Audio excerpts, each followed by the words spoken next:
This is Where We Live on Connecticut Public Radio. I'm Lucy Nalpathanchel. You've seen them perched alongside the highway or maybe near your home. Hawks like the red-tailed or red-shouldered, pretty common in Connecticut. But what do you know about these fierce predators in our midst? They're not cuddly creatures or animals we think of as pets, but humans have cultivated a working relationship with them. Falconry has existed for thousands of years, and the sport is practiced in Connecticut today. Coming up Where We Live, we'll hear more about falconers. Nature writer Sy Montgomery learned about hawks from a master falconer in New Hampshire, who told her a hawk does not want you to touch it. It does not want to be petted, ever. A single mistake handling a raptor, even one you know well, may provoke it to bite you, stab its talons into your flesh, or both. Despite learning that, Sy Montgomery writes she is drawn to the company of hawks. It's the focus of her new book, The Hawk's Way: Encounters with Fierce Beauty. Sy Montgomery joins us now on Zoom. Sy, what a pleasure to have you on the show. Oh, the pleasure is mine, Lucy. Now, you probably know her name because she also wrote The Soul of an Octopus, a National Book Award finalist, one of my favorites, and The Good, Good Pig, her memoir of life with her pig, Christopher Hogwood. It was an international bestseller. Sy, again, we're so happy to have you on the show, and our listeners can join as well. You can find us on Facebook and Twitter at Where We Live. So you're interested in a lot of different types of animals. So tell us what got you interested in birds of prey. Well, gosh, I mean, just seeing someone like that, even at a distance, you're drawn to them for their power and their grace. But the opportunity to see them really up close and personal with falconry was pretty irresistible. My husband, listening to the radio, which is where all the great information comes from, as we all know, heard about New Hampshire School of Falconry when it first opened and knew that I just had to try this. And I was Nancy Cowan's very first student with my friend Celinda Chicoine when the place opened. And from that moment on, I was hooked. For people who may not know a lot of your background, you're a vegetarian. You're someone that has given up meat. You're not someone that's into hunting per se. And so when you talk about falconry, and going to the school, what kind of questions did you wrestle with? Well, you're absolutely right. At first, when you think, oh, falconry, you think, oh, I get to be up close and personal with these birds. But the only interest the bird has in you is if they can trust you to be a reasonable junior hunting partner. That's the only thing you have to offer to them. And I did not, to tell you the truth, realize that I had to enter into that kind of a relationship. And it was hard for me. One of the things that you feed young hawks in your care is cut up frozen dead baby chicks. And I had chickens who I had raised from tiny chicks, still shaped like an egg, who I loved and knew by name and who sat in my sweater and came when I called and I could pick them up and kiss them. And all of a sudden, I'm putting like parts of someone I loved into a little baggie to hand to someone else who I also loved. So I had to overcome that. But I was so crazy about these hawks. I was so wrapped in the face of their majesty and their ferocity and their wildness that somehow I was able to put that aside just for the pleasure of being in their company. Now, when we talk about hawks and we're talking about birds of prey, how many species are there? And when we think about the types that you worked with at the falconry school, can you tell us more? Well, there's a couple hundred different kinds of birds of prey around the world. They live all over the world, except in the very, very coldest regions. And they range from huge hawks that can hunt wolves, that people actually in Mongolia use them to hunt wolves, if you can imagine that, to little tiny sparrowhawks who, are not that much bigger than an actual sparrow and adorable. So in our region, we have a number of hawks. You mentioned earlier that you're very likely, the most common hawk you're likely to see would be the red tail or a broadwing. And it's magnificent to see the broadwings all coming back just this week. They were flying through Connecticut like last week to come back to their nesting territory. So we're surrounded by these creatures. And a lot of times we don't realize that what they are, it's like tigers flying over your head. These ferocious, incredible predators, more than tigers, they're really flying dinosaurs. That's right. And when you talk about that, that might surprise some people to think about hawks as living dinosaurs, but birds all around us, that's what they are. That's right, at your feet. They're also direct descendants, not of the dinosaurs like nice Brontosaurus or Apatosaurus or Diplodocus, the plant-eating dinosaurs, but all birds are descendants of the theropod dinosaurs like Tyrannosaurus rex and like Velociraptor. You are an animal lover. And so when you think about relationships you've had with birds in the past, how are hawks different from them? Well, I've had friends who were birds. I had a cockatiel who showered with me and loved for me to stroke her. The first male ever to make love to me was actually a parakeet when I was like 7, who threw up on my finger, which, is how they court you. But hawks are different. They don't want you to touch them. The kind of love they elicit is not a transactional love. They're not going to give you back what a dog or a horse or a parrot is going to give you back. What they're going to give you back is to be able to bask in their magnificence. And their magnificence is such that is more than enough, and that you are just elated to be their servant. I feel like I need to go back to that parakeet story, Sy. Yeah, well, I was little, but usually when someone throws up on you, it's not something that leaves you very happy about the situation. But birds feed their young by regurgitating. A lot of animals do that. Even dogs, if left to their own, will regurgitate for their young. And birds will do that for their young. And when they're courting, they'll throw up some worms. Conrad Lorenz had jackdaws puking up worms in his ears, and he was so honored because he was being courted. I would rather have flowers and candy myself. Right. But when Jerry, my little green parakeet, was throwing up on my finger, somehow, even though I was little, I knew this was a gift. And I was deeply moved that he wanted to feed me. And you mentioned that hawks, birds of prey, they don't love you back. And you've written in your book, The Hawk's Way, that they're also very temperamental. So can you tell us more about that?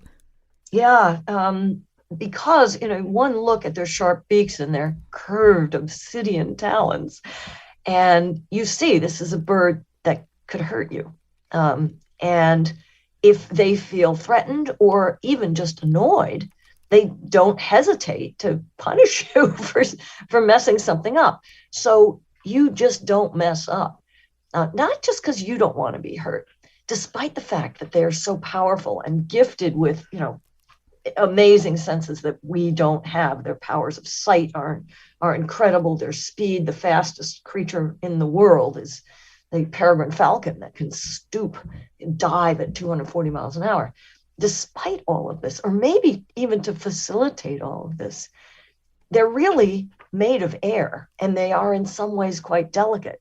So if you make a mistake, you can hurt the hawk who's on your fist. If something happens to their eyes, if they get an injury on their feet, they can get an infection. They're full of air sacs, and if you're walking along and they poke into a branch, you can really hurt that animal. So just don't make a mistake. And it demands that your senses be completely engaged. And that too is another blessing of working with these birds, that they demand that you be on in a way that you don't have to be on with anyone else. You're hearing Sy Montgomery here on Where We Live. She's a best-selling author, a naturalist, written many books. Today we're talking about The Hawk's Way, Encounters with Fierce Beauty. You've mentioned a couple of times Sy, that with hawks, humans are their servants. And so when you're learning to be a falconer, you really are the hawk's junior partner. So can you describe more about the lessons you learned? Well, it's a real lesson in humility. And Nancy Cowan, the falconer who was my instructor, was very clear on this. You can't, for example, even with a young bird, you can't use techniques that you would, for example, to train a dog. You can't really use rewards and punishments. You certainly would never use a punishment. You shouldn't on a dog either, really. But for instance, when you give a hawk some food, she says, you are giving it its food. The food was the hawk's all along, and you're not doing it any favor at all. The food's just coming out of your hand. But what you can offer that bird is what it wants more than anything is to chase and hunt prey. That's its heart's delight. That's what it's made for. That is when its life like bursts into flame, and the rest of the time it's like a candle extinguished. So even if all you do is walk along and your footsteps scare up a vole or something, instantly that hawk sees that and remembers it forever. And now you're of use to that bird. Mm-hmm. And even wild birds who've never seen captivity have, I've read and heard about, made friends with humans who just happened, often accidentally, to scare up prey for them. And they'll wait for their human to appear. And kind of like a relationship between the honey badger and the bird, the honey guide. The honey badger will find the bees and the honey guide will eat the larvae. They figure out, oh, this person can be useful to me. So that's what you have to offer to them. Oh, I love hearing that. I'm thinking it back to a hawk that I would see every afternoon near my garden last summer. I didn't realize that was happening. Yes, sometimes they'll even follow a tractor as it mows a field, and they'll remember that's the red tractor. And in the wake of that tractor, all kinds of little creatures are running away. Snakes are slithering off, and little birds hiding in the grass, and grasshoppers. And sometimes the hawk will, and the guy running the tractor may not even know that he's being followed by this raptor and that he's doing a big favor to this bird of prey. At the same time, when we think about learning to handle these magnificent birds, the precautions, because they are dangerous, what was it like in your book? You talk about the time a hawk has screamed in your face. Were you scared? I wasn't. The first time I ever handled a hawk, I was just so, my mind was so blown just by being so close to the bird that there was no room for me to be nervous about it. And I knew that sometimes they'll just turn their head and scream at you like, I hate you, I hate you. And this was unusual for me because I've had all kinds of relationships with animals, including octopuses. Mm-hmm. I was able to get a rhinoceros to roll over. It was someone's rhinoceros. It wasn't like a wild rhinoceros, but you can usually, once you've established, I'm not going to eat you, you're not going to eat me, with most animals, the next step is gentle touch. Well, that doesn't work with a hawk. So I knew right away that this was a different relationship, and it cracked my whole brain open to be ready for new surprises. And if that meant the bird was just going to scream into my face, it was like, okay, you're screaming in my face. We'll see what happens next. And not to wear hats around hawks. Yeah, some don't like hats. Some don't like sunglasses. And at Nancy's school, she often told people, do not wear sunglasses because the hawk will fly out of the tree and remove the sunglasses. They hate it so much.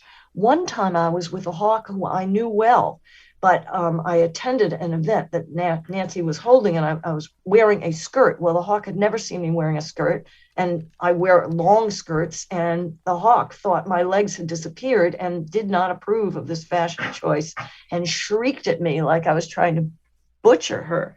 But, I just didn't wear a skirt around that hawk anymore. A quote from your book that really stood out to me is when you were attending this falconry school. I think your husband described handling a hawk like a loaded gun.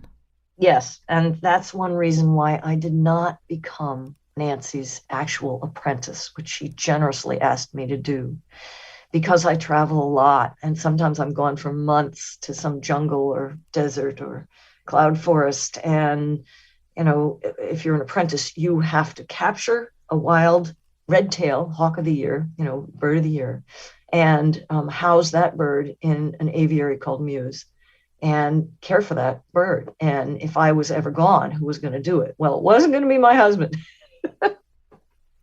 You mentioned taking a bird out of the wild. Some of our listeners might think, how is that humane?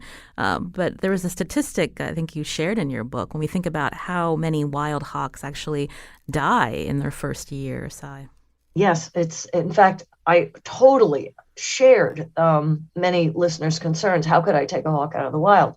But 80% of the birds of the year, hawks of the year, will die in their first year. And when you think of what they have to go through, here they are, this youngster, many of them migrate. Our broadwings, for example, that we have here in New England, they go all the way down to Colombia and Peru and Brazil. And it's a gauntlet they have to fly. Many people don't like hawks, will shoot them. They often get poisoned. They will be attacked and killed by other hawks. And remember, every single meal, they have to kill that meal with their feet and their face. So it's really no wonder. So for falconers who take a bird out of the wild, frequently they let that bird go in a year. And they've essentially given that bird a head start by caring for them, feeding them, providing them with the veterinary care for their first vulnerable year. Naturalist Sy Montgomery here on Where We Live, author of the new book, The Hawk's Way, Encounters with Fierce Beauty. We'll talk more about falconry, what she learned, and take your questions too. Find us on Facebook and Twitter at Where We Live.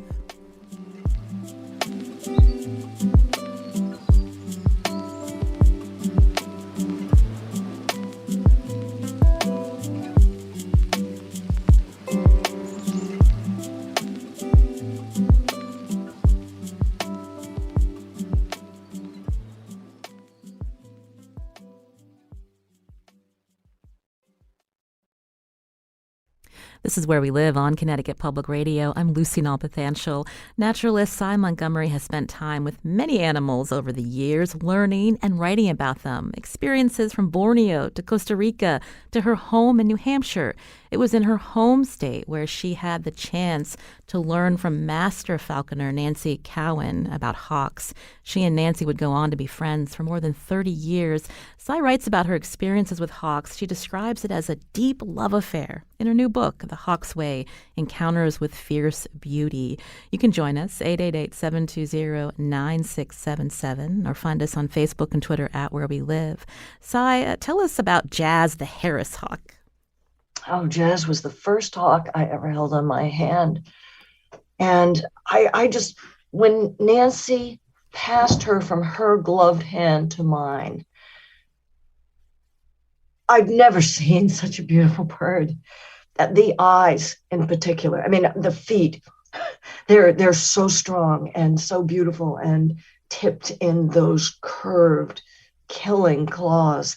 The beak is gorgeous. The feathers are gorgeous. But looking into her eyes, it was like looking directly into the sun for me. The eyes of a hawk gather so much more of life than we can. We pride ourselves as primates on our excellent eyesight, which is excellent in comparison with our other kind of weak senses. But we're like Mr. Magoo compared to a hawk. Their eyes weigh twice as much as their brain. And they're able to see in detail from a distance. If we look down from an airplane onto some trees, it looks like a bunch of broccoli.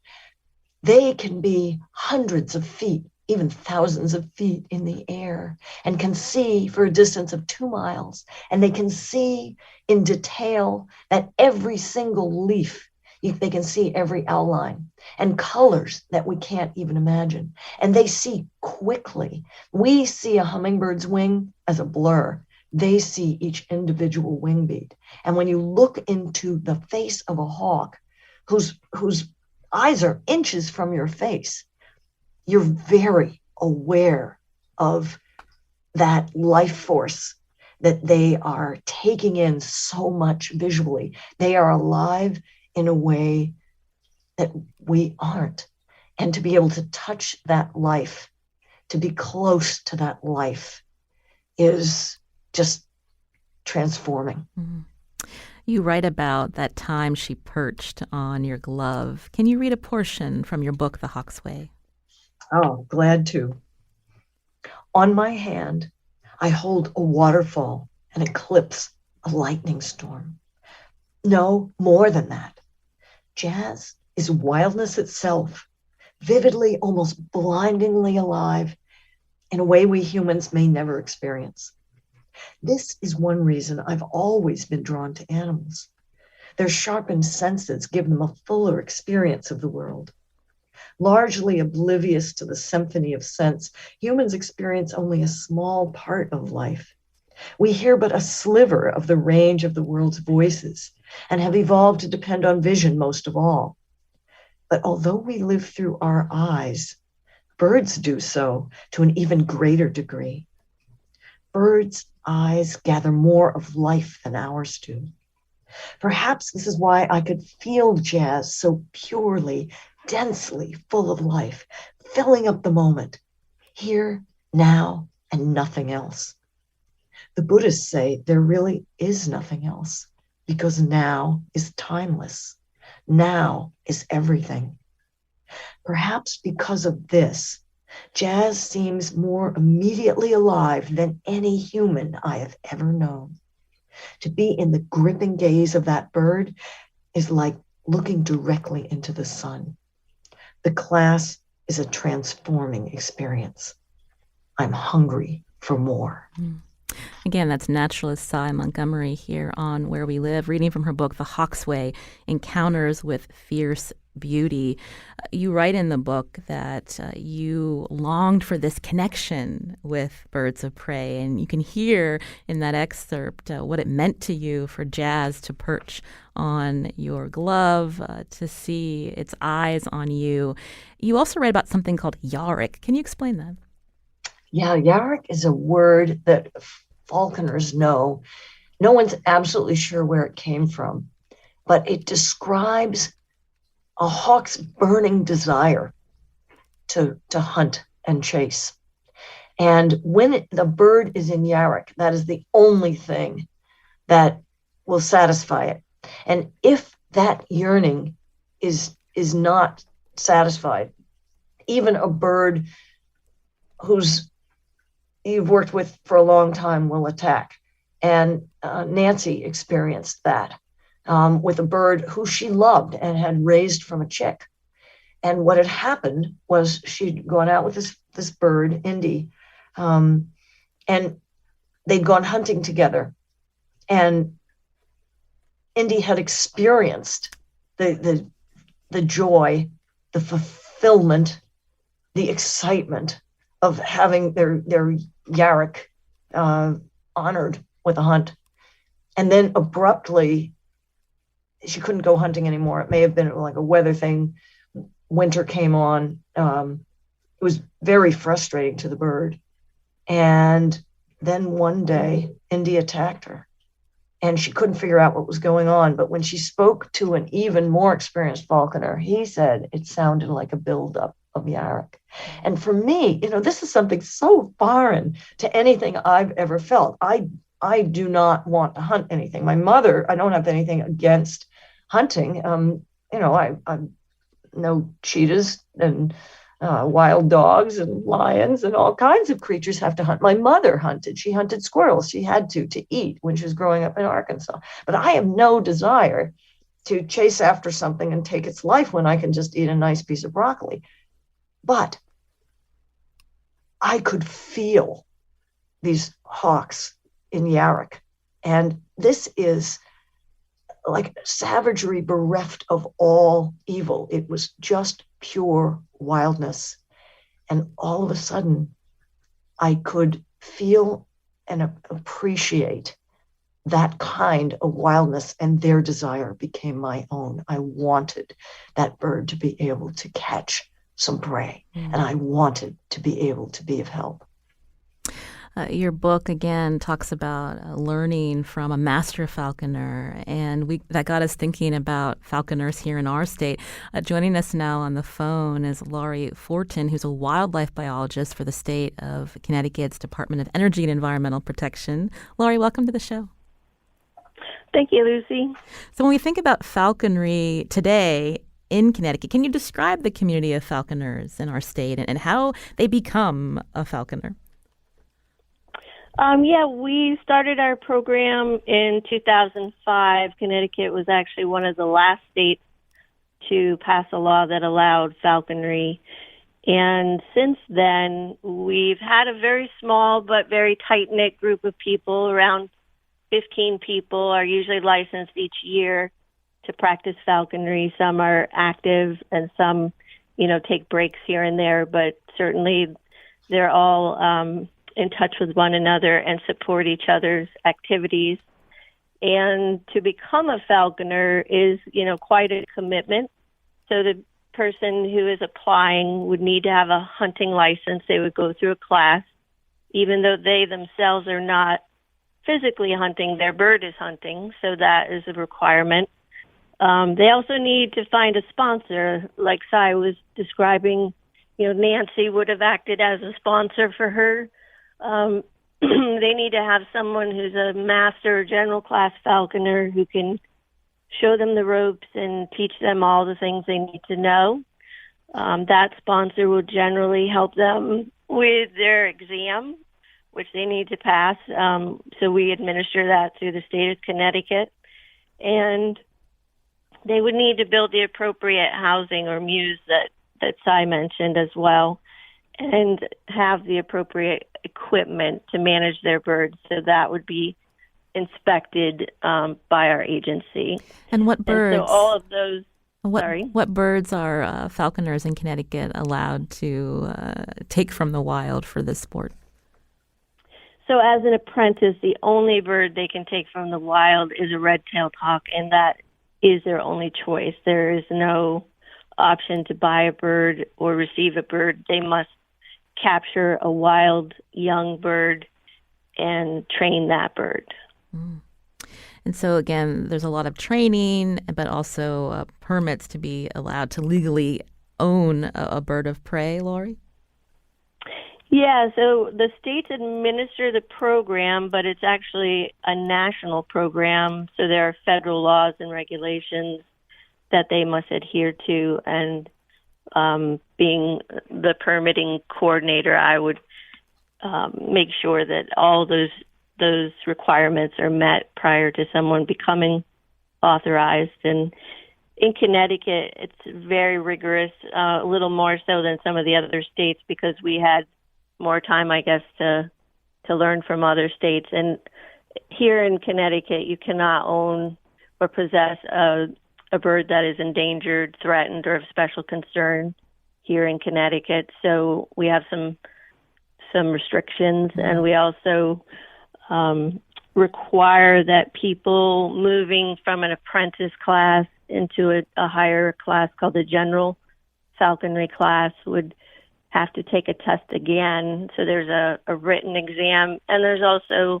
a field exam where they have to prove they've been able to successfully train a bird and partner with that bird in a hunting experience. Mm-hmm. So we're making sure that the birds are well cared for and that the skills have been learned to adequately support that bird. That's Laurie Fortin, again, a wildlife biologist for the state of Connecticut's Department of Energy and Environmental Protection. Thank you, Laurie, for coming on to explain that to us. Thank you, Lucy. I wanted to get back to Sy Montgomery. You've learned so much from this experience, learning from Master Falconer Nancy Cowan, and she became a good friend to you. I understand you dedicated this book to her. She passed recently. Yeah, just January 8th. That's horrible. She died of complications from COVID. We're so sorry to hear of your loss. But I understand that you also helped encourage her to write her own memoir, because when I say she's a master falconer, I mean she's known worldwide for the skill and the lessons that she taught others about falconry. Yeah, and I urge people to find her wonderful memoir, for which I and my best friend, Elizabeth Marshall Thomas, were privileged to write the introduction. It's called Peregrine Spring, and it became a national bestseller. We'll be sure to look that up, Sy. Why do you think people have such a connection to birds? Well, I do think it's their wildness. Birds of prey, it's no wonder that we chose the eagle to be the emblem of the United States of America. It's majestic, it's strong, it commands respect. But a lot of people don't thoroughly understand what these creatures really are. So often we just encounter them as a speck in the air, and we see tens of thousands of them migrating overhead in the fall, or when we see them coming back like they are now. When you're right up close next to one, that's when you're nearly blinded by all that they are. And to some people, that's distasteful. There's some bird watchers, for example, who don't like hawks, because if one comes by your bird feeder, that could be the end of your favorite titmouse or cardinal. Pigeon racers, of course, for them, a hawk is the bane of their sport, because they might love to eat your pigeon. So even as we admire them in general, the folks who persecute them have had a terrible effect on birds of prey populations. And predators of all kind always seem to get the brunt of humans' worst activities. And they suffer from our poisons, they suffer, they're shot. Some people don't see their right to exist. Again, you're hearing naturalist Sy Montgomery here on Where We Live, author of The Hawk's Way, Encounters with Fierce Beauty. I'm glad you touched on that point, Sy. We're hearing from a listener who said he's been attacked by birds in certain circumstances, like owls, geese, and turkeys. And we should also talk about when birds are dangerous. Well, I mean, I'm sorry, poor guy. I hate being attacked by animals too, but they're probably defending their nest. At least that's certainly what happens with birds of prey. And most of the time they'll give you a warning. Most of the time they scream at you to go away, and then they'll start swooping to try to get rid of you. But if you persist and come near their nest, like any good parent, they want to protect their babies, and yeah, they can do some damage. So what I'd say is let's heed their warnings and back off. And remember, long before we existed, even as a species, these creatures were out there, and we're living in their land. We're going to continue talking with Sy after the break, and we're also going to hear from a wildlife rehabilitator in Killingworth, Connecticut. Now, what questions do you have about birds of prey? You can join us. Find us on Facebook and Twitter at Where We Live.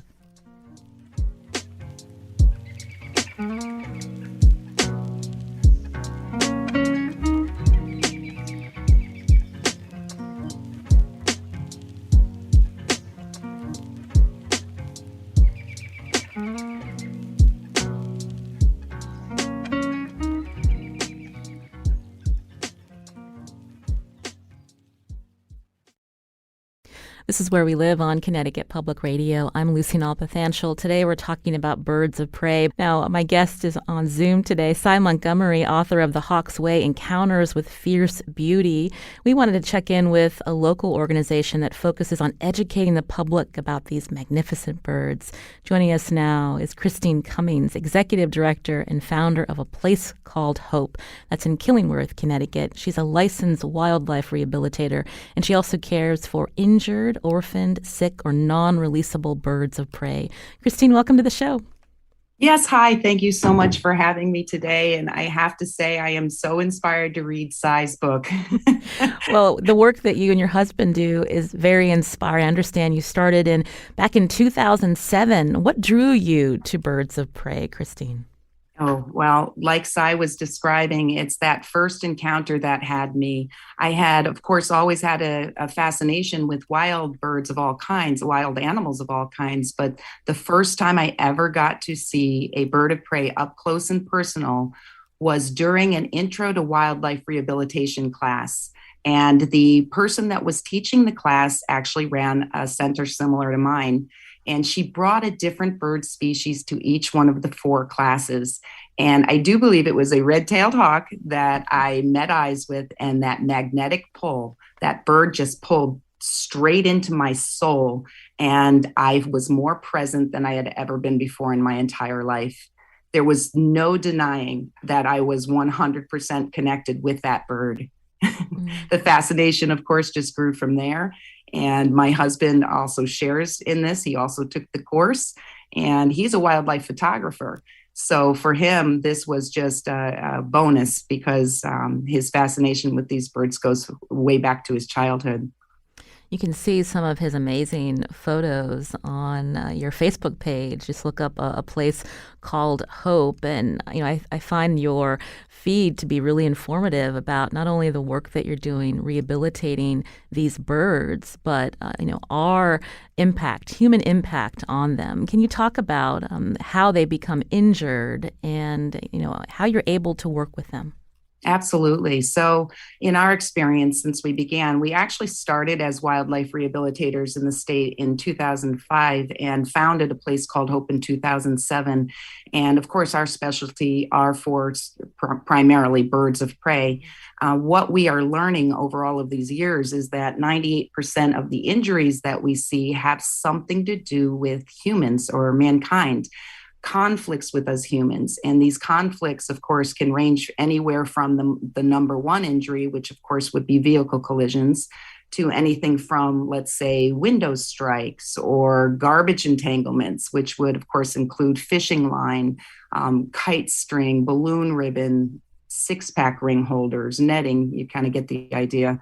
Habitat destruction, where we're building more and more parking lots and buildings and neighborhoods. And one of my pet peeves is this time of year, a lot of people are anxious to get outdoors and clean up the yard, and rightfully so. It's finally warm and we're finally getting outside again where we're comfortable.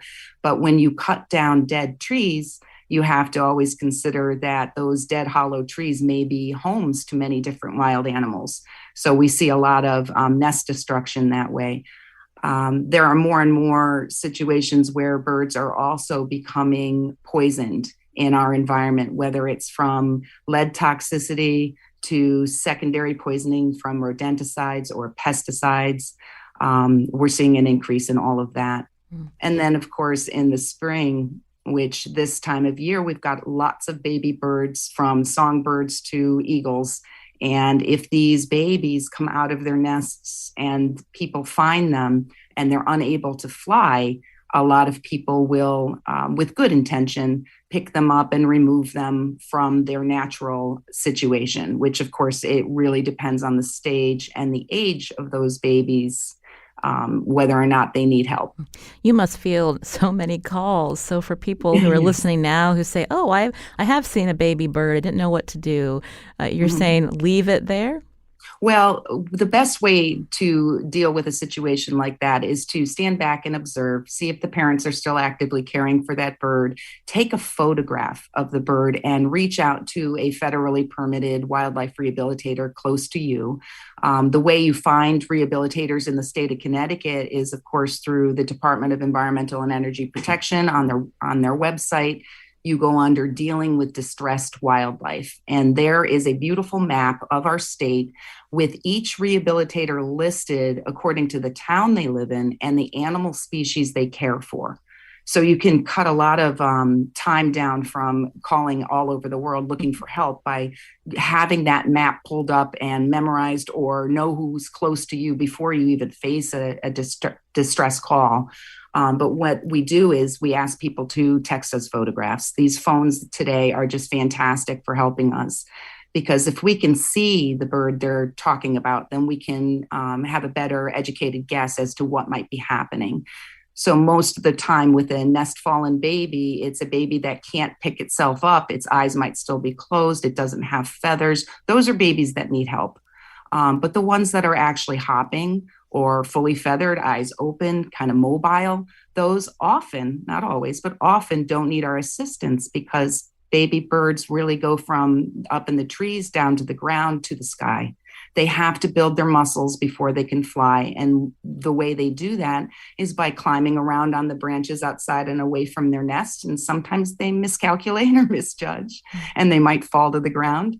But usually there's a parent bird close by, coaxing them along with food, trying to get them out of harm's way.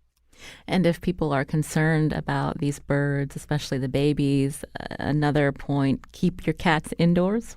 Oh, absolutely. We always tell people that, please, your cats are the only other mammal species besides humans that kill for sport, actually. They don't necessarily even eat what they kill. Cats belong indoors. Despite their longing to go outside, they are apex predators, of course, and they do want to go outside because they are also driven to kill. But they do so much damage to our wildlife, and they do so much damage to the environment, and they're at the same risks as all the wild animals are for those conflicts that we see with our wild animals coexisting in our backyards. You're hearing Christine Cummings here on Where We Live, executive director and founder of a place called Hope. That's in Killingworth.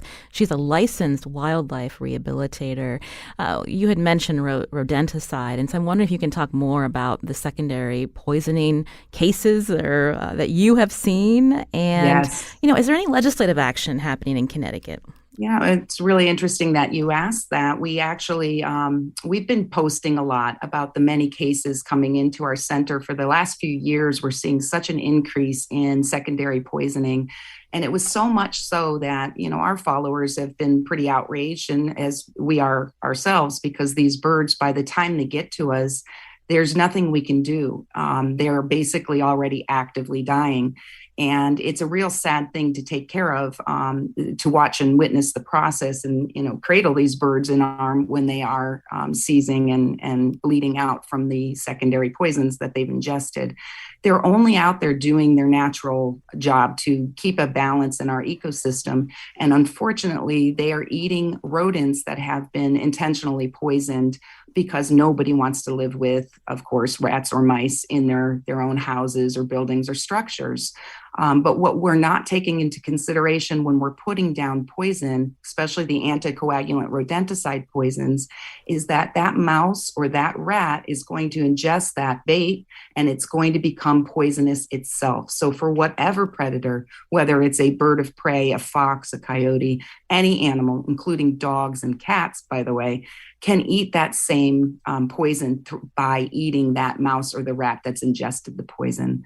We call that unintentional poisoning. Of course, people aren't putting the bait out to get rid of birds of prey, but it affects them just the same. It's a horrible way to die. It's an anticoagulant, meaning the blood does not clot, so it doesn't thicken, so they basically bleed out. There is no antidote for us with something called second generation anticoagulant rodenticides. That's the stuff that's the real big guns and the stuff that's really used by most of the pest management companies. It's very effective, and it makes your problem seem like it disappears. But the truth is, it's a temporary fix. Christine, what are the alternatives quickly for our listeners? Yeah, quickly, absolutely. Integrated pest management is what we recommend, and that includes sanitation, obviously picking up the things that might be attracting rodents in the first place, and exclusion work. So you can seal off areas that rodents might be entering, whatever structure. There are all kinds of safe alternatives, and let's go back to the original, the snap traps. Never use glue or sticky boards because those are inhumane. But snap traps are really quick. There's something called zap traps now. They use some kind of electrical impulse. There's CO2 traps.